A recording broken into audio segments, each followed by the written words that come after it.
Speaker, for giving me this opportunity, especially in this very important day in our calendar, in the calendar of this country, a constitutional moment. Honorable Speaker, and you are right, because at 1:30, we already had enough quorum.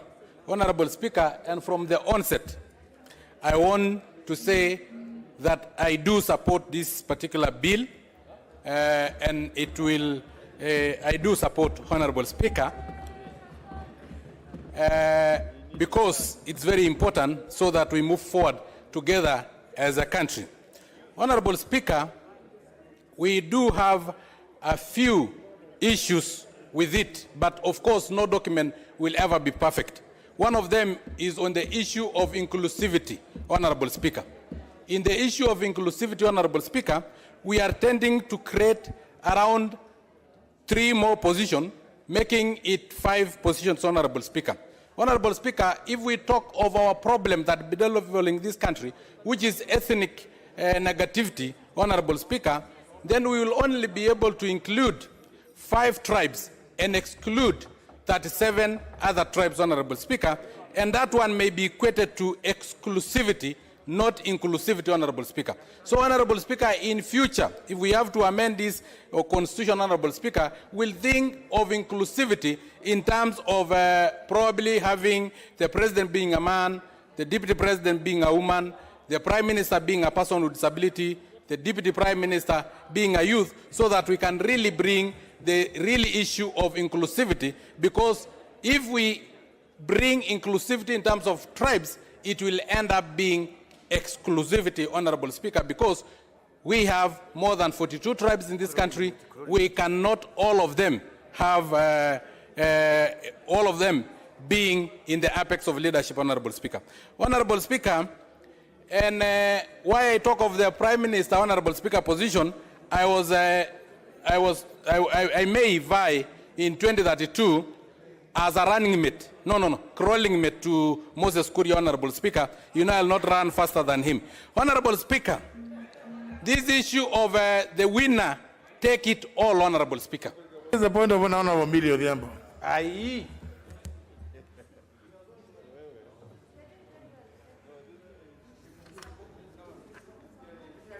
Thank you, Mr. Speaker. Mr. Speaker, I do not want to interfere with Honorable Sankok, especially because he's speaking very well about inclusivity. He's just forgotten to include the intersex. But having said that, Mr. Speaker, I want to just seek your direction, Mr. Speaker, based on what the guidance that you have given. As a matter of fact, I didn't come in the morning, and I've not even actually put a request today. I was just interested in listening to members, because I'm under the impression that when we are dealing with a constitutional matter, so long as there is still interest, every member will speak. But your pronouncement seems to suggest otherwise. Just so that I know, Mr. Speaker, so that even if I don't get a chance to speak, then at least I go on record that I didn't get time, Mr. Speaker. I come from a human rights background, and it is important to know that if I've not got an opportunity to speak, it's because there was no time. And also, if Suba people ask me why I didn't speak, it's because I didn't have time. So perhaps if you can just give us an indication that I've not spoken, I spoke on the issue of yesterday, it was a point of order. I didn't speak substantively to the issues. So, and I do not also want to interfere with the members. I came very late today. So what is the point, so that we don't take too much of his because time? Majority Leader keeps interfering with me so that I'm not very clear on what I'm saying. Mr. Speaker, what I'd like to know, because ordinarily when we are discussing a constitutional matter, so long as members show interest, so what I would want to know is, will we continue? Maybe I missed that out. Will we continue? And that does therefore mean that we can continue to next week, because we'll not finish today. You know, Honorable Millie Odhiambo, I know you could be having some problem because you are not, your background is human rights, not arithmetics. Now it is almost 5 p.m. Every member speaking for 15 minutes. I have 75 requests pending, 76. And I've indicated that it is my desire to see as many of you as desire to speak to this bill speak, get a chance to speak. So I think that should suffice. Thank you, Honorable Speaker. Maybe Honorable Millie, there's a problem with the mask. I can see you shaking your head. It will continue. It will continue. Thank you, Honorable Speaker, and I think you will add me. Yeah, I will add you your 3 minutes. Yeah, thank you very much. Thank you very much, Honorable Speaker. You know, yesterday I was forced to speak in my mother tongue, Kimasai, in this house because, Honorable Speaker, we are now outsiders in the government that we really struggle to form, courtesy of ODM, Honorable Speaker, and the professional ODM hecklers cannot come again and heckle us down in this house, Honorable Speaker. They should give us enough time to speak, Honorable Speaker. Honorable Speaker, I was speaking before I was rudely interrupted on the issue of the winner, take it all, Honorable Speaker. Honorable Speaker, when it comes to the winner, take it all, Honorable Speaker. An election is a competitive process, Honorable Speaker. In any competition, there is always a winner and a loser, Honorable Speaker. We cannot have a competition that will not, because that will not be the democracy. And that is why in democracy, the majority will have their way and the minority will have their say. That is the spirit of democracy. In democracy, there must be a winner and there must be a loser. We cannot have an election process that will not have a winner. So I will, a winner and a loser, Honorable Speaker. Honorable Speaker, at times, the winner have 40%. The losers in combined have 60%, Honorable Speaker. Honorable Speaker, if you see that these are the losers, Honorable Speaker, then you will find that we cannot solve this issue of the winner take everything.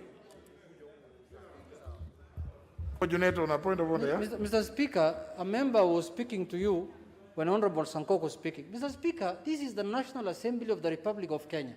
We are not in somewhere else outside there, Mr. Speaker. Mr. Speaker, some of the statements that Honorable Sankok is making here cannot be parliamentary, Mr. Speaker. They are derogatory, Mr. Speaker. Calling other members here hecklers, people who have come to heckle here, ODM members here, who have come to professional hecklers of ODM who have come. Mr. Speaker, this man, Mr. Speaker, has decided to go rogue, Mr. Speaker. Mr. Speaker. I withdraw, Honorable Speaker. I do withdraw. And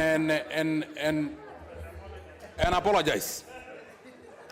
You know, there was a time Honorable Junet called himself a cow. I did not call him so. It is not also parliamentary. So, Honorable Speaker, I have talked about that, the winner take it all, Honorable Speaker. Honorable Speaker, and again, this bill will cure the issue of post-election violence, Honorable Speaker, because Kenyans are very peaceful, Honorable Speaker. They are always very peaceful, Honorable Speaker. Before and after election, we live in peace, we intermarry, we borrow sugar from each other, we farm together, we work together, we do everything together, even our ceremonies we do together, Honorable Speaker, as Kenyans. But it only happened that we have violence just after election, Honorable Speaker, after the announcement of the election results, Honorable Speaker. Honorable Speaker, and we have to be genuine to ourselves. As much as we know that this bill will really cure this issue, Honorable Speaker, we have to be genuine to ourselves and know that who is the single denominator of violence, Honorable Speaker, in this country, Honorable Speaker. Who was in 1982 coup, Honorable Speaker, whose name appeared, Honorable Speaker. Who was in 1997, Honorable Speaker. Whose name appeared in 2007, Honorable Speaker. Whose name appeared in 2013 and 2017, Honorable Speaker. Because we can cure our post-election violence if we become genuine and true to ourselves, Honorable Speaker. Honorable Speaker, which name was missing in 2002 when we had a change of regime, Honorable Speaker, and it was very peaceful, Honorable Speaker, and there was no violence, Honorable Speaker, in 2002. So which is this common and single denominator of that particular violence period in Kenyan history, Honorable Speaker? And I can say without fear of contradiction that the single, you don't have to look far. The single denominator of violence went to Kibaki and shook hands and were peaceful. It means that there is a denominator of violence. What is it? Again, after shaking hands with Uhuru, then we have to maintain peace. There is a single denominator of violence, Honorable Speaker. Honorable Speaker, on the issue of patriotism. What is it? What's your point of order? You see, what has happened? Give Honorable Bandi.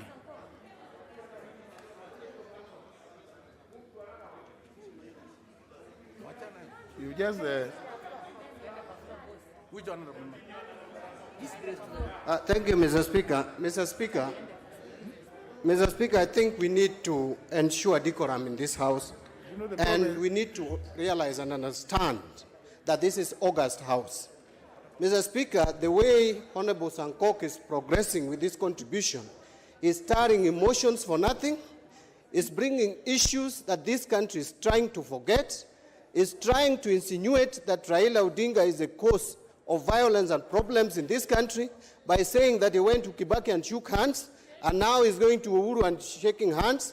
Mr. Speaker, Honorable Sankok is a beneficiary of consideration of persons with disability, courtesy of Raila Odinga.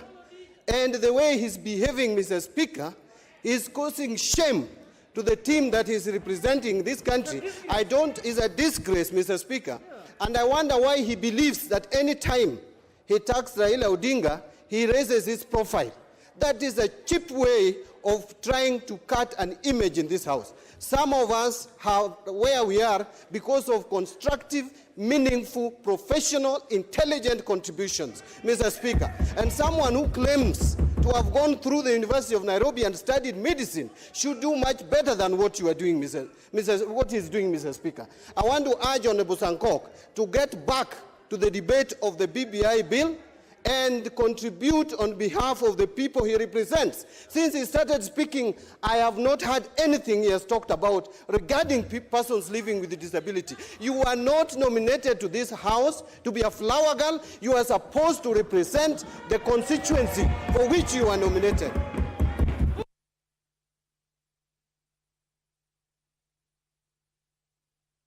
Now, the problem is having is that too many people. Thank you very much. Me, I'm not able to follow. Thank you very much, Honorable Speaker. Yeah. Honorable Speaker, just to bring you into speed, I said that Kenya had violence in 1982. I was 4 years old at that time, and there was somebody who was mentioned that time. There was violence in 1997. There was violence in 2007, 2013, 2017, and I said that we cannot wait for the hands to shook for us to be peaceful as a country. We need to instill, Kalonzo Musyoka shook hands with Uhuru.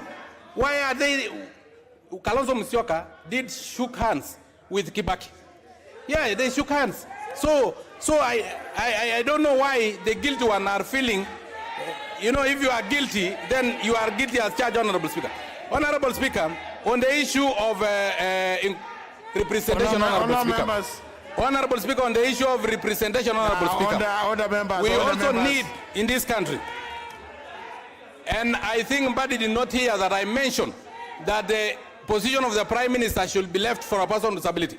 And I am again saying that we should have an electoral college to elect person with disability, and I had even proposed this one in the task force, Honorable Speaker, that is like that one that is in Uganda, so that person with disability, when they come into this House as leaders, Honorable Speaker, they have representation. They have been elected by a person with disability whom they represent, so that the loyalty of a member of parliament does not only lie on the party, but also lie on those whom he represents, Honorable Speaker, because currently, through nomination, Honorable Speaker, you are just loyal to the party that nominated you, Honorable Speaker. But if we have an electoral college, like what happened in Uganda, Honorable Speaker, then you are elected by those whom you represent, Honorable Speaker. Honorable Speaker, this bill is very good, especially on the issue of patriotism, Honorable Speaker. We should actually be patriotic to our country, and our patriotism should come from within us, Honorable Speaker. Honorable Speaker, I would have expected that in this BBI bill, because we are fronting the issue of patriotism, Honorable Speaker, instead of us fronting the issue of BBI using some songs that is called reggae and so on, Honorable Speaker, we will have used songs like Tushangili, Kenya, Taif, something like that, Honorable Speaker, to instill some level of patriotism in us, Honorable Speaker. Honorable Speaker, and there was a time that we were actually supposed to have a national dress, Honorable Speaker.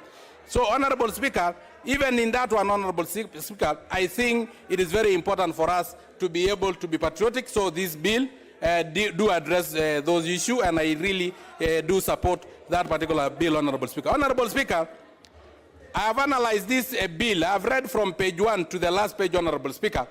And this bill, Honorable Speaker, I have not seen anywhere that will require a referendum, Honorable Speaker.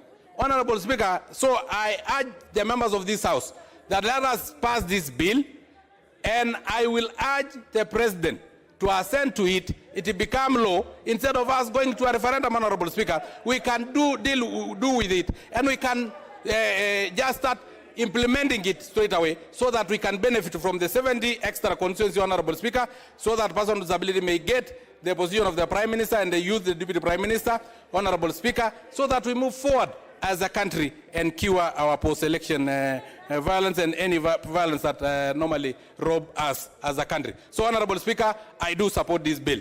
Thank you. Rangwe. Thank you very much, Honorable Speaker. Kindly allow me to indulge in this matter without my mask shortly. And I want to thank God for allowing me to